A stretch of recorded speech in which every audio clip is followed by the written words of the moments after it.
que la mujer debe ser tratada como vaso frágil. Debe ser tratada con cuidado y con respeto. Cuando vas a la Biblia dices, ¿y yo qué estoy haciendo con mi esposa? Por eso Dios tiene que alumbrarnos a nosotros. Tiene que enseñarnos cómo caminar, porque en realidad nadie sabe cómo caminar. Necesitamos a un pastor que nos guíe sobre los maridos y sobre las esposas. Si pudiéramos hacerle caso a Dios, nos evitaríamos tantos problemas. La Biblia dice, maridos, amad a Jesús. Eso lo comprendí empezando el ministerio. Seguir orando allí. ¿Quieres seguir hablando con Dios? Hágalo. Saca este tiempo para hablar con Dios. Quizás hay un trabajo que estás haciendo y crees que tienes que afanarte para poder terminarlo más rápido, o quizás tienes problemas y estás pensando en la solución del mañana. Pero hoy vamos a dedicar ese tiempo a Dios. Yo te invito a que le digas al Señor, Dios, mientras yo hablo contigo, encárgate de mi problema. Sabe que la oración es confiar en que Dios puede hacerlo mejor que nosotros. Lo voy a repetir. La oración es confiar que Dios puede hacer mejor que lo que nosotros hagamos o vamos a hacer. Es confiar en su mano poderosa en medio de la adversidad y en medio de la necesidad. Vamos a entrar y hoy he querido hablar de un tema que me emociona. Hoy voy a hablar de la conciencia. ¿Qué es la conciencia, hermano Wilson? Bueno, hay diferentes definiciones. Pero me permite, le digo, para mí que la conciencia es un pedazo de cielo. Es como dirían los puritanos, es un espejo del alma. La conciencia es eso que Dios puso en nosotros y que no importa si somos creyentes, si somos cristianos, si creemos en Dios o no, Dios colocó esa conciencia en cada uno de nosotros. El problema es que la conciencia puede estar en alguna persona, como lo diría la Biblia, cauterizada, muerta. Hay personas que pueden tener su conciencia muerta. Ahora, ¿por qué es importante el tema de la conciencia? Permítame, le coloco un ejemplo. Hace unos días fui con Matthew al supermercado y entonces le dije, oye, Matthew, por favor, no toques eso. Ver y no tocar se llama respetar. Así que míralo, está bien, pues no lo toques. Y la razón que le estaba dando quizás no funcionó mucho para él. Yo fui un momento a ver otros productos y mientras eso lo vi, ¿sabe qué estaba haciendo? Estaba tocando lo que le dije que no tocara. Y el problema es que lo estaba moviendo. Y si lo movía, se venía todo encima. Así que rápidamente corrí, le tomé la mano, él la escondió y me miró así, me dijo, papá, yo, ¿qué estabas haciendo? Yo nada, me dijo nada. Yo le dije, sí, estabas haciendo algo. ¿Te acuerdas lo que te dijo que no hicieras? Me dijo, sí. Dije, lo estabas haciendo porque te vi. La conciencia es como eso que tenemos todos los seres humanos, que nos dice que algo está mal, que las cosas no están bien, que no estamos haciendo las cosas correctamente. El problema de la conciencia es que depende muchas veces del contexto. Hay personas que dicen, bueno, mentir es malo. Todos creo que pensamos eso, ¿no? Pero hay otras personas que dirán, no, mentir es malo, pero todo el mundo miente. Entonces una mentirita más, no hay problema. Porque creemos que con los conceptos podemos apagar nuestra conciencia. Pero lo que está mal, está mal. Y es lo que Dios ha colocado en nosotros. El problema es que la Biblia habla de la conciencia entenebrecida, habla de la conciencia débil, habla de la conciencia que está cauterizada. La palabra cauterizada significa que está quemada. O sea, hay personas que hacen daño a los demás. Hay personas que matan a otra persona y aplacan su conciencia, no les duele. Usted nunca los ve con remordimiento. Uno ve incluso programas de televisión donde hacen investigación. Y cómo una persona, después de matar a alguien, puede salir y sentarse a tomarse un vaso de café tranquilo, como si no le doliera.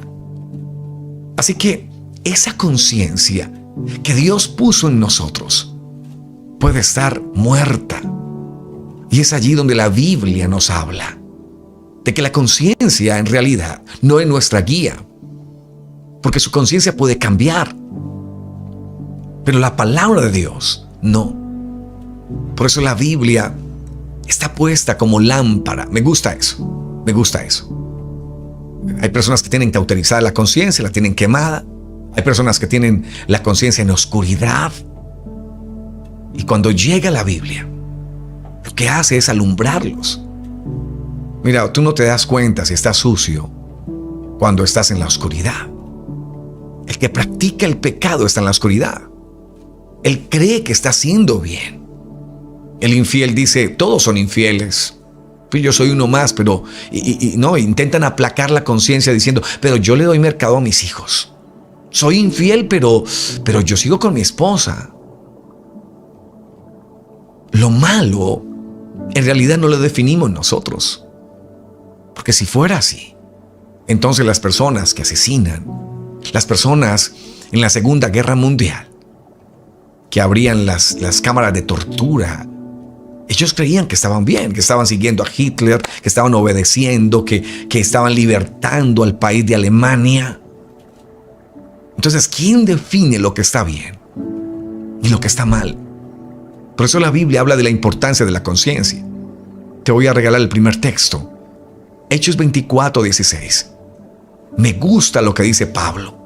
Escuche lo que dice. Dice, y por eso procuro tener siempre una conciencia sin ofensa ante Dios. ¿Cuál es el problema de este tiempo? Que la conciencia del ser humano está cauterizada. Ya al ser humano no le duele hacer cosas. Ya al ser humano no le duele pasar por encima de otros. No le importa si esa persona comió hoy o no, o si intenta quitarse la vida. A mí me parece impresionante, ¿no? Hace unos años atrás, Chelsea, mi sobrina, pasó al lado del viaducto de Pereira y había un joven que se iba a tirar. Y Chelsea se bajó y comenzó a gritarle y a cantarle y a decirle que el Señor tenía una esperanza, y en medio del puente le dio la mano. Eso se volvió muy viral, ese video. Mi sobrina estaba allí orando por él, pero cuando nos contó me dijo, tío, ¿sabe qué fue lo que más me dolió? Que habían personas pasando en los carros y diciéndole, si se va a tirar, que se tire, tírese, a ver, tírese ya, láncese. Había gente diciéndole eso. Y nos quedamos en un tiempo donde ya no nos importa el otro, donde, como dice la Biblia, hay una conciencia cauterizada, muerta. Hay una expresión de la Biblia en una de las versiones que me llamó la atención. Escuche cómo lo dice cuando habla de la conciencia cauterizada. Primera de Timoteo 4:2 dice, por la hipocresía de mentirosos, que teniendo cauterizada la conciencia, permítanme leerlo en la PDT, Palabra de Dios para Todos. Dice, ellos no saben la diferencia entre el bien y el mal. Uno de los profetas dice que a lo bueno lo llaman malo y a lo malo lo llaman bueno. Esto de escuchar de Dios, esto de ir a un culto, eso es terrible, malo. Pero irme a un lugar a desgastar mi vida en la droga, en el alcohol, está bien. Esa es la manera en que nos divertimos. Mira cómo cambian las cosas. Es un relativismo moral. Mira cómo lo dice la PDT. Ellos no saben la diferencia entre el bien y el mal, refiriéndose a la conciencia muerta. Es como si su entendimiento hubiera sido quemado con hierro candente. Me gusta mucho esta versión. Es como si lo hubieran quemado con hierro candente. O sea, ya no les duele nada. Ya no sienten que sus borracheras están acabando a veces con la comida de sus hijos. No les importa que sus borracheras muchas veces está haciendo daño a su familia, pero su conciencia está entenebrecida. Está allí en oscuridad. Repito, nadie sabe si está sucio con la luz apagada. Pero prenda la luz, mírese al espejo y se va a dar cuenta cuán sucio es y cuán sucio está. Todos nosotros necesitamos mirarnos. ¿Y dónde está el espejo? ¿Y dónde está la luz? En la palabra. Cuando usted lee la Biblia y habla de que los mentirosos no heredarán el reino de los cielos, usted se mira en el espejo y usted dice, es que no es conforme a que todo mundo sea mentiroso, sino conforme a la palabra de Dios. Mi espejo es la Biblia. Y cuando nos miramos, dice, yo estoy sucio. Yo hoy me puse a decir mentiras y dije cosas que no eran. Y cuando usted mira la palabra como el espejo, usted tiene que ir a Dios. Mire, uno nunca va a buscar a Dios a menos de que se sienta sucio, a menos de que se sienta necesitado. Nadie va a tomar agua si no tiene sed. Por eso Jesús dijo, alguno tiene sed, alguno está necesitado, alguno se mira en el espejo y dice, yo necesito de Dios. Por eso estás aquí, por eso estás viendo esta transmisión, porque hay una necesidad espiritual en ti y tú sabes que no eres perfecto y yo sé que no soy perfecto, pero todos los días, como Pablo, lucho por tener mi conciencia tranquila. Esa conciencia que Dios despertó. Mira cuántas personas se levantan siempre con sus labios maldiciendo, diciendo groserías, siempre con una palabra vulgar, y tratan aún a sus hijos así, a la gente de alrededor así, y para ellos está bien, es un día normal. Pero cuando vas a la palabra de Dios, la Biblia te alumbra, te dice las malas palabras, las malas conversaciones. Ninguna palabra corrompida salga de vuestra boca. Entonces tienes que llegar y decir, Señor, yo hoy dije malas palabras. Y ahí es cuando buscas a Dios. Ahí es cuando entiendes que tienes sed y que solamente en Dios puedes encontrar el refugio de tu vida. Dios nos invita esta noche a que limpiemos nuestra conciencia. ¿Cómo limpiar una conciencia? No es callarla. La conciencia es como un pito de un carro, un claxon. Es como una alarma. No sé si recuerdan al Chapulín Colorado en una de sus famosas interpretaciones. Recuerdo que él decía, mis antenitas de vilil están interpretando que viene el enemigo o ya viene el enemigo, la presencia del enemigo muy cerca. Pues bueno, nosotros tenemos una conciencia que Dios ha puesto y que a través de la palabra de Dios, esa conciencia se despierta. Es una conciencia guiada ya por la palabra de Dios, ya no a nuestra manera. Por eso cuando Dios enciende tu vida, cuando Dios enciende la luz, cuando llegas a Dios, mira, yo nunca jamás me emborraché, nunca jamás fumé. Fueron cosas que nunca hice. Nunca jamás en mi tiempo de adolescente hice cosas que quizás se salían de lo cotidiano. Pero cuando yo llegué a Jesús, yo me sentí el peor pecador. Y me alegró eso. ¿Sabe por qué? Porque fue la única manera de entender que yo necesitaba un Salvador. Pero cuando tú te sientes que eres muy bueno y que prácticamente no le haces daño a nadie y que por don bueno te vas a salvar, tú no necesitas a Dios, te salvas por ti mismo. Pero cuando tú sientes que en realidad eres un pecador, y como dice Romanos, todos hemos pecado y estamos destituidos de la gloria de Dios, entonces tú vienes a Jesús como ese pecador y le dices, Señor, no vienes con excusa, no vienes diciendo, Señor, yo soy medio bueno, Señor, yo no he hecho... No, cuando yo llegué a Cristo, yo le dije, Señor, soy el peor pecador del mundo, necesito un Salvador y te necesito a ti. En Alcohólicos Anónimos, una de las primeras cosas que le enseñan al alcohólico es que es un alcohólico, porque él no lo sabe. Él cree que se toma sus tragos, pero que no está haciendo mal a nadie. Se está haciendo mal a alguien, a él mismo y a los que lo rodean. Así que lo primero es que el alcohólico entienda que es alcohólico. Mira, el pecador tiene que entender que es pecador. Y ahí es cuando la conciencia se enciende. Ahí es cuando el evangelio llega y ese hombre que le pegaba a su esposa dice: yo estoy haciendo algo malo. Sí, él no está intentando ocultar diciendo: pero mi papá siempre le pegó a mi mamá y siempre hubieron golpes. Además que no son golpes tan fuertes, ¿no? Intentan callar la conciencia. Pero cuando llega la palabra dice que la mujer debe ser tratada como vaso frágil.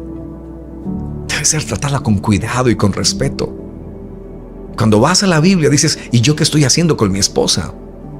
Por eso Dios tiene que alumbrarnos a nosotros. Tiene que enseñarnos cómo caminar, porque en realidad nadie sabe cómo caminar. Necesitamos a un pastor que nos guíe. El salmista lo dijo de esta manera: el Señor es mi pastor.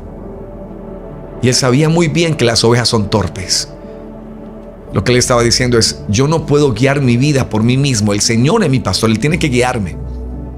Si Él no me guía, yo me voy por caminos y me desvío y me tropiezo y termino tal mal. Pero Señor, sé tú mi guía. Hay personas que han callado a su conciencia. Decía un predicador, mi cuñado John Duque decía: a veces hay gente que tiene una conciencia sin dientes, no le remuerde nada, hacen cosas malas y ni se dan cuenta. Y muchas veces uno ya no tiene ni qué hablar con ellos, porque son personas que son tan tercas, personas que creen que están en lo cierto, que uno los deja. La Biblia dice que el Señor, aquellas personas que aún conociendo a Dios, y lo dice de esta manera, me impacta la manera en que Dios lo dice. Romanos 1:21 dice: pues a pesar de haber conocido a Dios, no lo glorificaron como a Dios, ni le dieron gracias, sino que se envanecieron en sus razonamientos. Yo tengo la razón. Y su necio corazón se llenó de oscuridad. Dios permite que el arrogante se llene de sus razonamientos. Hermano, todo el mundo, hermano Wilson, todo el mundo es infiel. No es cierto. Yo no. Yo he aprendido de Dios que no. Y sé de muchos hombres de Dios que se guardan para su esposa. Mira, el problema es que el mundo quiere calmar nuestra conciencia, quiere callar nuestra conciencia. Afuera nos dicen: todo mundo lo hace, así que uno más. Pero el cristiano se para en la raya. Dice: no importa que todo el mundo lo haga. Mi guía no es el mundo.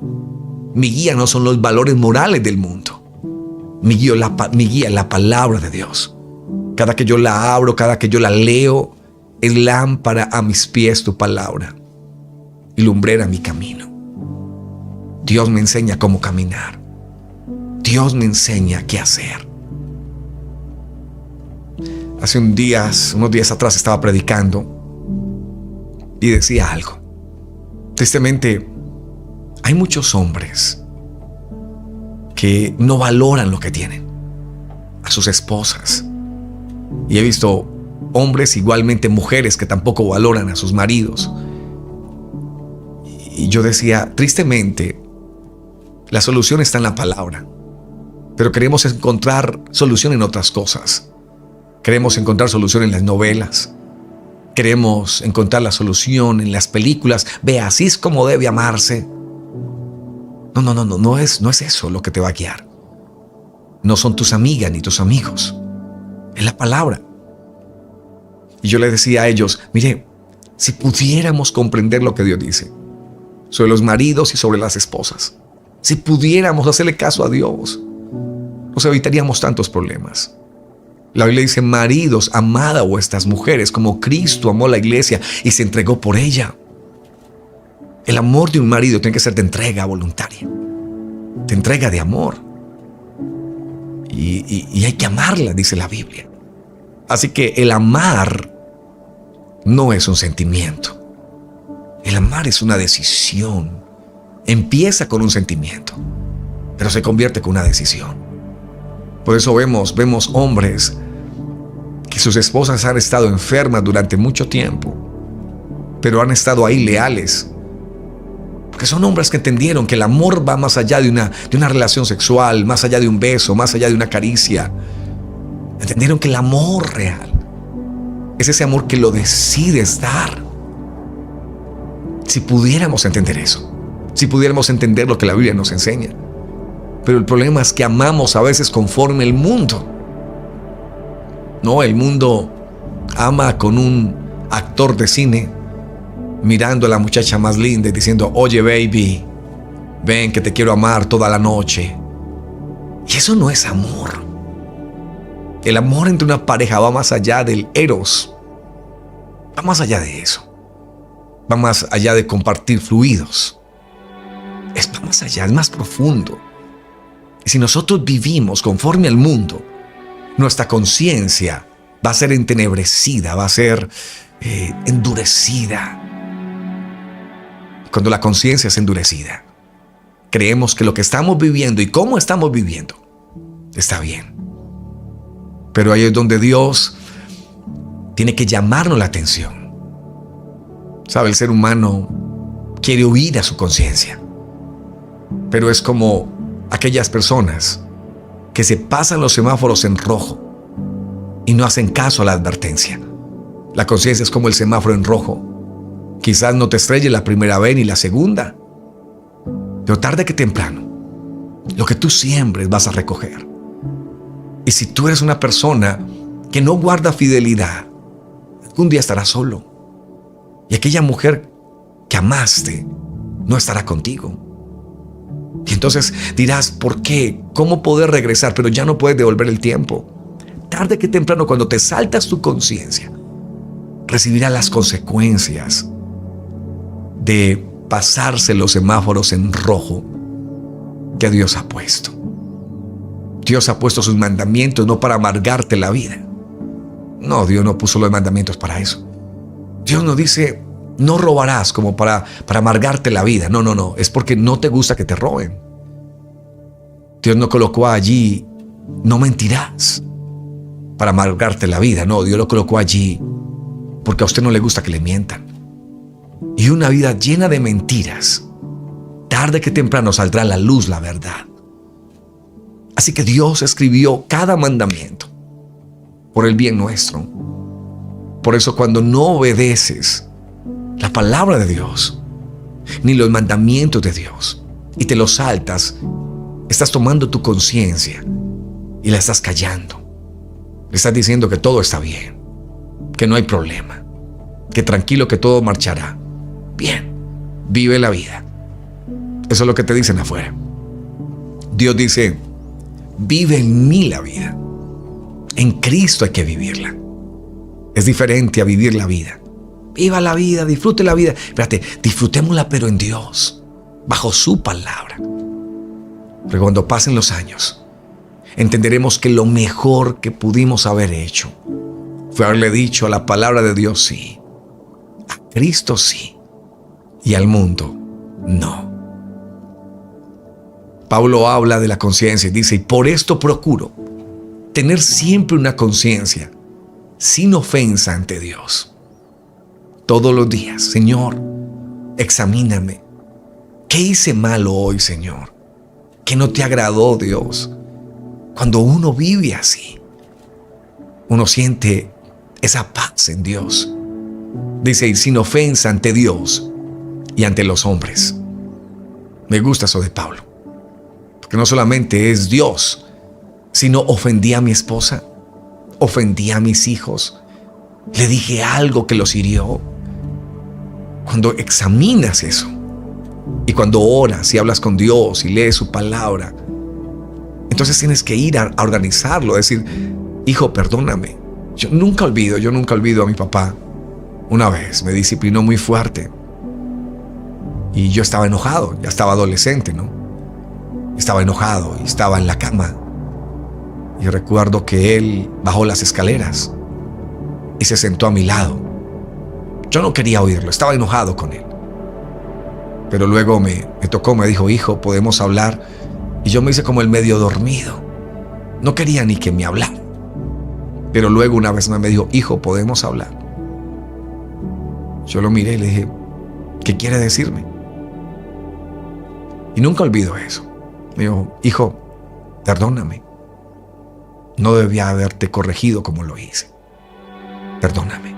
Y eso a mí me impactó tanto. Que mi papá se bajara de ser papá y me pidiera perdón a mí. Y créame que no lo hizo una vez, lo hizo muchas veces. Me enseñó que en la vida nos equivocamos, pero que la conciencia está allí para mostrarnos lo que no debimos haber hecho, lo que no debemos hacer. Que Dios hoy despierte la conciencia de cada uno de nosotros y nos guíe por medio de su palabra en lo que está bien y en lo que está mal, en lo que tenemos que hacer y en lo que no debemos hacer. Porque la conciencia es como un alguacil, es como un jefe de justicia que nos está diciendo lo que está mal. Que Dios nos enseñe, que Dios nos examine hoy, que nos miremos en la palabra, porque hay gente que habla mucho de Dios, pero que su conciencia está también cegada, muerta, porque así como dicen amo a Dios, odio a esta persona, este me cae mal. ¿Cómo puedes hablar así? ¿Cómo puedes amar a Dios y odiar al que Dios creó? Cada ser humano es creado a imagen y semejanza de Dios. Si estás maldiciendo a alguien, estás maldiciendo al Dios también que los creó. Que Dios nos despierte, que Dios nos muestre y que Dios una vez más nos encamine hacia su propósito. Necesitamos que Dios encienda esas antenitas de vinil y que podamos entender. Dios ha dejado un representante suyo en nuestro interior, se llama conciencia. ¿Quién define lo que está mal? Nosotros no. Es la palabra de Dios. Vamos a orar esta noche y vamos a decirle a Dios eso. Señor, despierta nuestra conciencia. Señor, si hay algo malo que estamos haciendo, como dice Pablo, procuro todos los días conservar limpia mi conciencia. O sea, poderme acostar tranquilo. Poder acostarme y decir, ok, lo hice bien. Gracias Dios por darme la capacidad de tomar buenas decisiones. Y que sea Dios el que iluminando nuestra conciencia nos enseñe qué hacer frente a esa decisión que usted está a punto de tomar. Que sea la palabra de Dios la que te guíe. Quiero orar por ti. Quiero orar para que Dios nos enseñe a caminar una vez más. Porque necesitamos de Dios. Porque necesitamos de su gracia. Señor Jesús, esta noche, Padre, he predicado tu palabra. Señor, necesitamos en este tiempo una conciencia que se despierte. Entender que es tu palabra la que nos guía. Que no somos nosotros los que nos guiamos. Señor, tú eres el dueño de nuestras vidas, el dueño de mi vida. Si hay algo malo en mí, corrígelo. Como dice la canción, háblame, Señor. Háblame y no me dejes seguir así. Corrígeme, Señor. Despiértame, Dios. Y si hay cosas que no te agradan de mí, estoy dispuesta a entregarlas por ti, Señor. Enséñame mis errores y muéstrame qué debo hacer. Corrígeme, Señor. Si hay cosas que me han hecho cambiar el corazón, Dios, vuélveme al camino. Vuélveme al camino. No me dejes desviar. Te lo pido, Señor. Porque quiero delante de ti, Señor, vivir una vida transparente. Dios, sé que hay muchas personas que están luchando allí con su conciencia, Quizás el pecado marcó esa conciencia. Quizás algo sucedió. Pero aquí está tu sangre, Señor. Pablo en algún momento, cuando era Saulo de Tarso, se gozó de que mataran cristianos y aún contempló la muerte de Esteban. Pero luego el mismo Pablo dice: con limpia conciencia os escribo, refiriéndose a que tu sangre nos limpia. Señor, todo pasado es perdonado en tu sangre. Por eso venimos a ti, Señor, porque sabemos que hemos fallado, que nos hemos equivocado, pero acudimos a ti, que eres el único que puedes limpiar el alma, limpiar el corazón, limpiar una conciencia. Llénanos de ti, Señor. Queremos menos del mundo, menos de nosotros, pero más de ti. Te damos gracias por esta noche, Señor, y te pido que podamos ir a dormir en paz. Como dice tu palabra, en paz me acostaré y asimismo dormiré, porque solo tú, Jehová, me haces vivir confiado.